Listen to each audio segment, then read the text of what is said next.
بالله من الشيطان الرجيم بسم الله الرحمن الرحيم الرحمن علم القرآن قال رسول الله صلى الله عليه وسلم طلب العلم فريضة على كل মুসলিম আলিদা ছাত্র কাফেলা কর্তৃক আয়োজিত আজকে বাৎসরিক সেমিনারের সম্মানিত সভাপতি বিজ্ঞ বিচারক মণ্ডলী এবং সুদক্ষ পরিচালক আমার সামনে বাংলার বিভিন্ন অঞ্চল থেকে আগত আলিম প্রিয় সবাইকে জানাই আমার পক্ষ থেকে শুভেচ্ছা অভিনন্দন।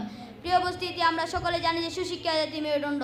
যে জাতি যত শিক্ষিত সে জাতি তত উন্নত। শিক্ষা হচ্ছে একমাত্র উন্নত চাবিকাঠি। আর শিক্ষা ছাড়া কোনো জাতি উন্নত উচ্চ মাকামে বসাতে পারে না। আর শিক্ষায় পিছিয়ে থাকলে জাতি আর গতি হারিয়ে ফেলে, ফলে তার মূর্খতার কারণে নিজের অস্তিত্ব অন্য দেশকে বিলীন করে তো লজ্জাবোধ করে না।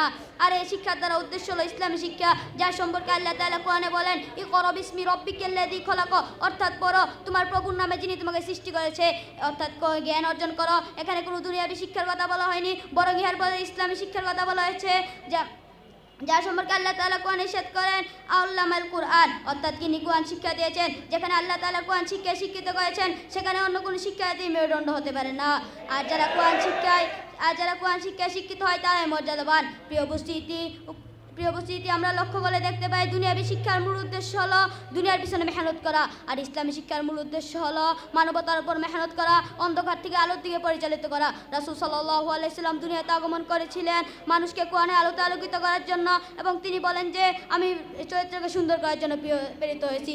প্রিয় উপস্থিতি, উপরে কথাগুলো দ্বারা আমাদের একটি বিষয় স্পষ্ট হয়ে গেল যে কোরআন সুন্নাহ শিক্ষা ছাড়া অন্য কোনো শিক্ষার্থী মেরুদণ্ড হতে পারে না। কেননা একমাত্র কোরআন সুন্নাহ শিক্ষার্থীকে চরিত্রবান হওয়ার শিক্ষা দেয় এবং কোরআন সুন্নাহ শিক্ষার্থীকে ইনসাফের গুণ অর্জন করার শিক্ষা দেয়।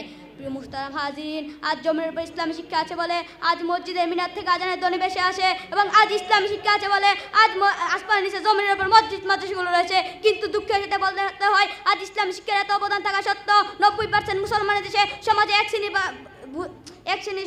শ্রেণী বুদ্ধিজীবী রয়েছে যারা কিনা সেই বানর মার্কা শিক্ষায় শিক্ষিত হয়ে আশরাফুল মাখলুকাত অর্থাৎ সৃষ্টি সাহায্যকে বানর সে তুলনা করে এবং ইসলামী শিক্ষাকে জমিন থেকে বিদায় করে দিতে চায়। তাদেরকে আমি আজকের এই আলহিদার মঞ্চ থেকে স্পষ্ট ভাষায় বলে দিচ্ছি, সময় থাকতে সাবধান হয়ে যাও। কেননা এই দেশ উলামায়ে কেরামের দেশ, এই দেশ মুফতি আলিমের দেশ, এই দেশ হাফিজ হুজুরের দেশ, এই দেশ আহমদ শফির দেশ, এই দেশ আল্লামা জুনায়েদ বাবুনগরীর দেশ, এই দেশ মুফতি বাকি বিল্লাহর দেশ। সুতরাং এই দেশে থাকতে হলে ইসলামী শিক্ষাকে মানতে হবে।